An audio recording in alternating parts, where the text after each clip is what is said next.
오늘 보실 말씀은 창세기 39장입니다. 자, 이제 우리는 창세기 요셉 이야기로 돌아가게 됩니다. 요셉이 드디어 애굽에 팔려가게 되죠. 이제 막 도착하게 된 애굽에서부터의 이야기가 진행이 됩니다. 39장 1절부터 3절까지 요셉이 시작. 요셉이 이끌려 애굽에 내려가매 바로의 신하 친위대장 애굽 사람 보디발이 그를 그리로 데려간 이스마엘 사람의 손에서 요셉을 사니라. 여호와께서 요셉과 함께 하심으로 있으니 그의 주인이 여호와께서 그와 함께 하심을 보며 또 여호와께서 그의 범사에 형통하게 하심을 보았더라. 자, 1절에 바로의 친위대장인 보디발이 요셉을 샀다는 거죠. 여기서 벌써 우리 눈에는 하나님의 섭리가 이제 보이는 겁니다. 하필 바로의 친위대장이 요셉을 아주 마음에 들어 했다는 거예요. 여러분, 요 노예를 아무 때나 사겠습니까? 딱 필요가 맞아 떨어지는 지점이 있어야 하는 것이고, 또 하필 거기에 요셉이 그 시장에 와 있어야 되는 것이고요. 근데 그런 식의 타이밍이 아주 기막히게 맞아 떨어지는 거죠. 사실 요셉의 입장은 벼랑 끝에서 굴러 떨어지는 입장이라고 할 수 있습니다. 지금 막 굴러 떨어지고 있어요. 머리가 막 아래로 쳐박히고 몸이 떼굴떼굴 굴르고 어디로 떨어지고 있는지도 모르는 입장입니다. 자, 그런데 그렇게 막 굴러 떨어져서 탁 착지하게 된 자리가 하나님께서 준비하신 바로 그 자리. 아주 정확하게 그 자리에 딱 도착을 하게 된 거예요. 우리도 그런 걸 경험할 때가 있죠. 벼랑에서 팔을 헛디뎌서 그냥 굴러 떨어진 거예요. 혹은 누가 나를 떠밀어서 그냥 굴러 떨어진 겁니다. 몸이 대굴대굴 구르면서 어딘가로 구르다가 탁 떨어졌는데, 그 자리가 바로 하나님께서 나를 위해서 미리 준비하신 자리. 굴러 떨어지는 나를 안전히 받아주시기 위해서 준비하신 자리일 수가 있는 거죠. 우리를 살피시는 하나님의 은혜와 섭리는 단 1초도 멈추지 않는 겁니다. 매 순간. 내가 숨쉬는 모든 순간순간마다 항상 거기 함께 하시는 거죠.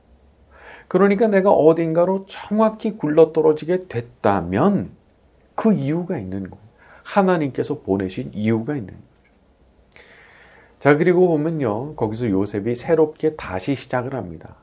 막 밥 안 먹고 우울증 걸리고 인생 포기하는 게 아니라, 과거에는 그렇게 잘 살던 집안의 막내 아들이었지만은 이제 다른 나라에 팔려온 종으로서, 그러니까 노예로서의 삶을 그냥 잘 받아들이고 이걸 다시 잘 시작을 해요.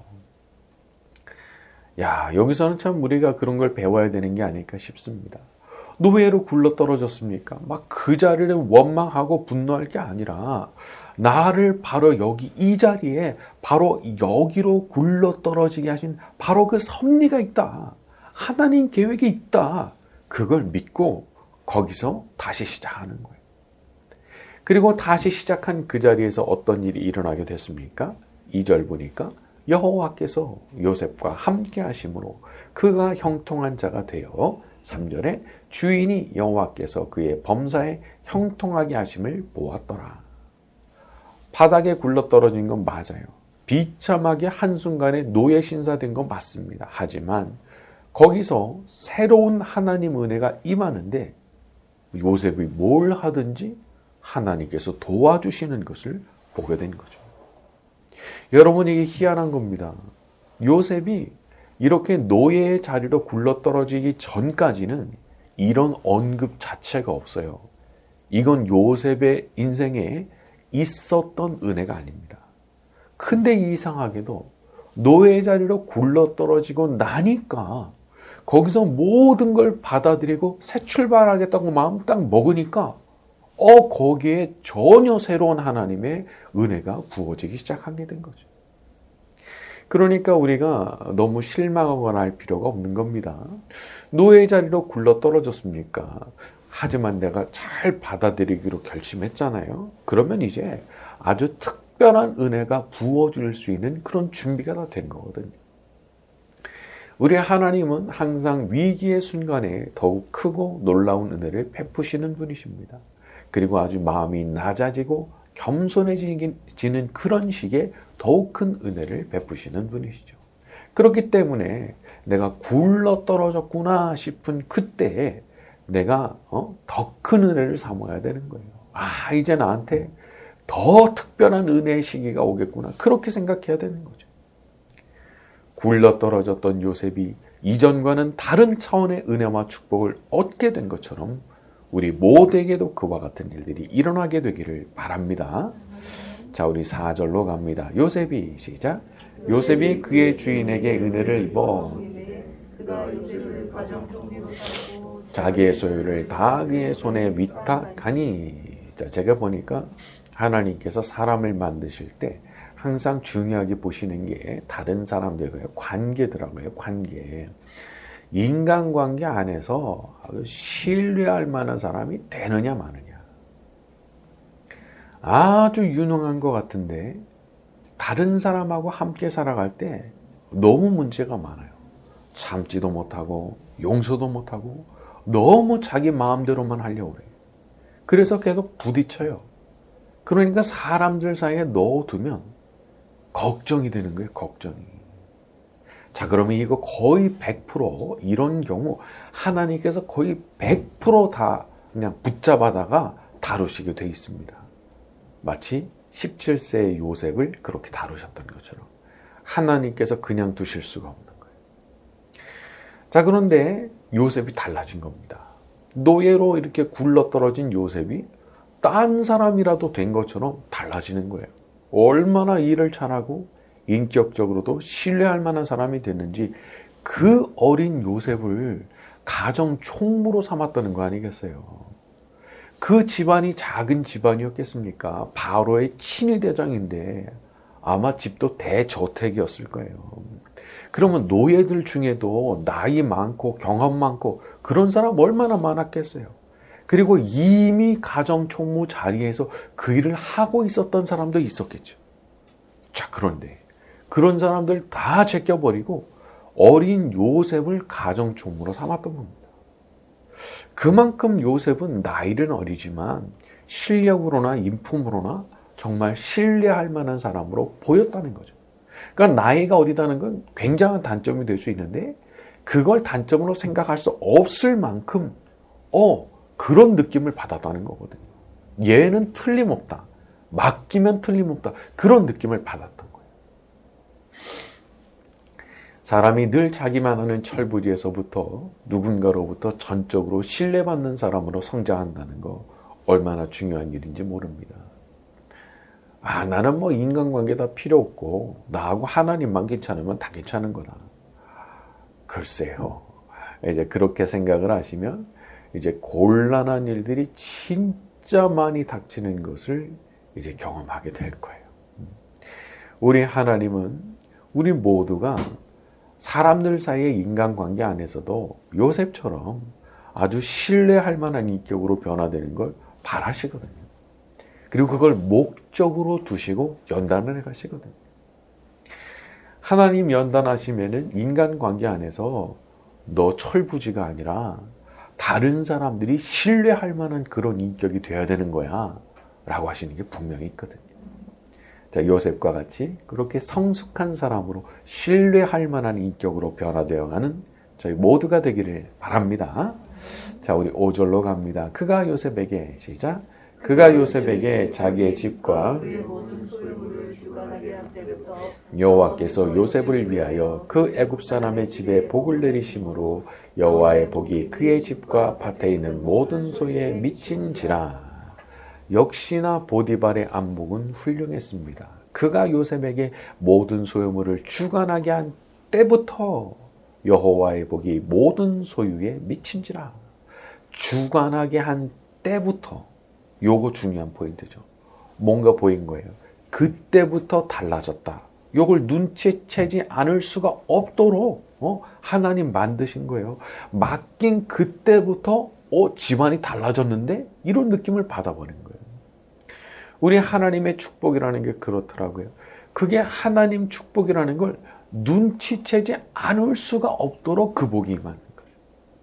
하나님께서 복을 내리기로 결정하시고 쏟아부으시기 시작하면 지금 거기 쏟아져 내리고 있는 게 우연이 아니고 하나님 축복이라는 걸 모든 사람들이 다 알 수 있을 정도로 복을 내려주시는 거죠. 자, 우리 모두에게도 그런 복이 임하게 되기를 바랍니다. 자, 아울러 한 가지 더 보고 싶은 것은 그런데 왜 그런 복을 보디발에게 내려주셨다는 거예요. 이유가 뭐냐? 여호와께서 요셉을 위하여 그 애굽 사람의 집에 복을 내리심으로 바로 이거죠.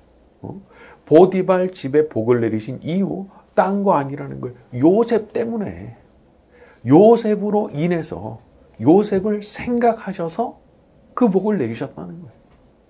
만약 그렇게 요셉한테 다 맡겼는데 요셉이 맡은 일은 엉망이 된다고 생각해 보세요. 그러면 이제 이전보다 더 안 좋아지는 거죠.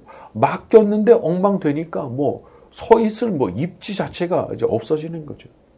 하지만 하나님께서는 요셉이 그렇게 될까 염려하셔서 요셉을 위해 가지고 막 대신 보디발 집에다가 복을 쏟아부으셨다는 거죠. 우리 하나님은 우리에 대해서도 염려하시는 분이십니다. 내가 혹시 난감한 상황을 당하지는 않을까? 내가 더 나쁜 상황으로 몰리지는 않을까? 염려해 주시는 분이시죠.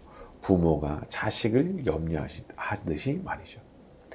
자, 타국에서 혼자 살았던 그 어린 요셉을 살펴주셨던 우리 하나님께서 우리 모두에 대해서도 같은 마음으로 살펴주고 계시는 줄 믿습니다. 자, 우리 6절과 7절입니다. 주인이 그의 소유를 다 요셉의 손에 위탁하고 아니하였더라. 요셉은 용모가 빼어나고 아름다웠더라. 그 위에 그의 주인의 아내가 요셉에게 눈짓하다가 동침하기를 청하니. 6절 마지막 부분에 의미심장한 표현이 하나 등장합니다. 요셉은 용모가 빼어나고 아름다웠더라. 그러니까 이 주인의 아내가 그 후에 이제 이상한 요청을 자꾸 해오는 거죠. 사람들 사이에서 아주 주목할 정도로 아름답고 뛰어나고 능력을 인정받는 사람들이 인정받는 그것이 때로는 아주 위험한 부분이 되기도 합니다.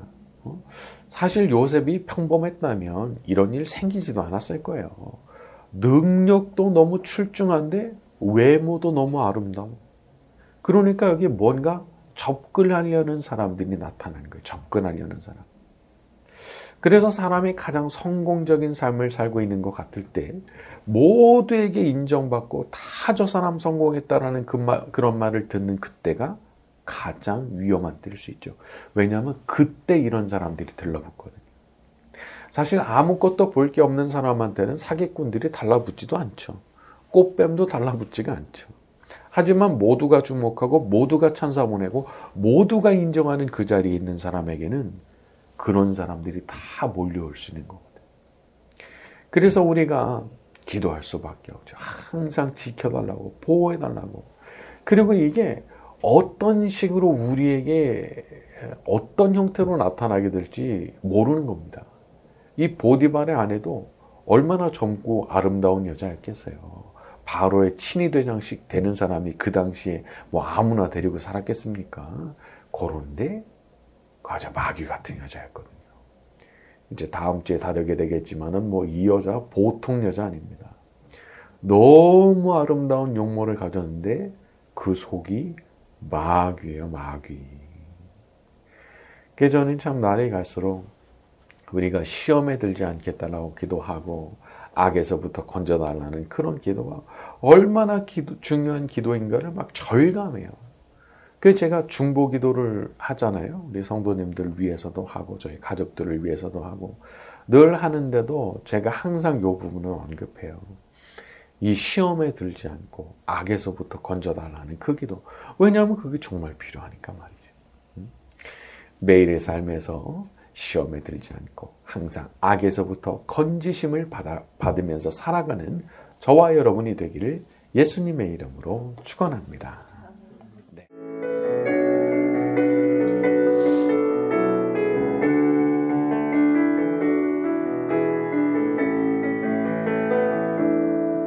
주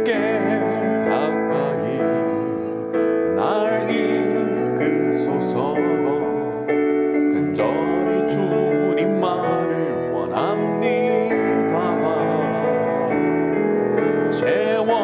채워주소서 주의 사랑을 진정한 찬양 드릴 수 있도록 주께 가까이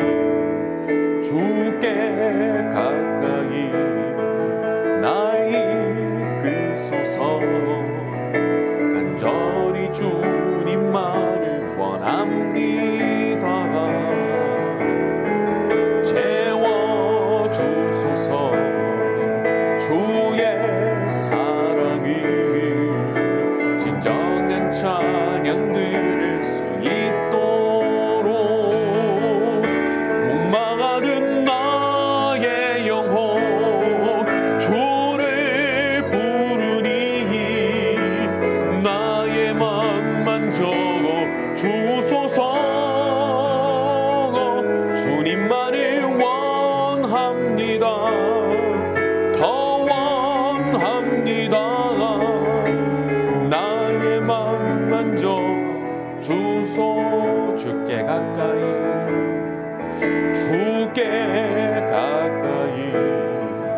날 이끄소서 간절히 주님만을 원합니다. 채워주소서 주의 사랑을 진정한 찬양 들을 수 있도록 목마른 나의 영혼 주를 부르니 나의 맘만 적어 주소서. 주님만을 원합니다. 더 원합니다. 나의 맘만 적어 주소. 목마른 나의 영혼 주를 부르니 나의 맘만 적어 주소서. 주님만을 원합니다. 더 원합니다. 나의 맘만 적어 주소서. 예수 사랑합니다.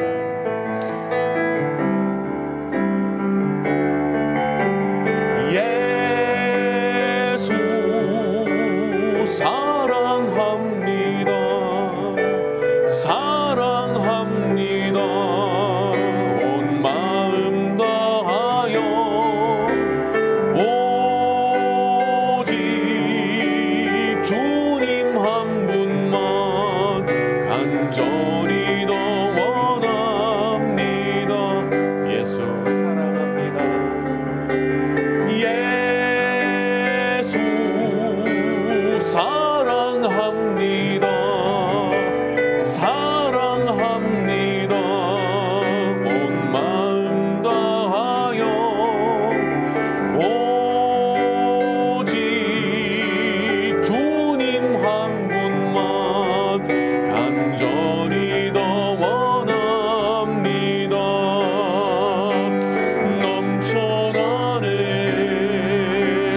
넘쳐나네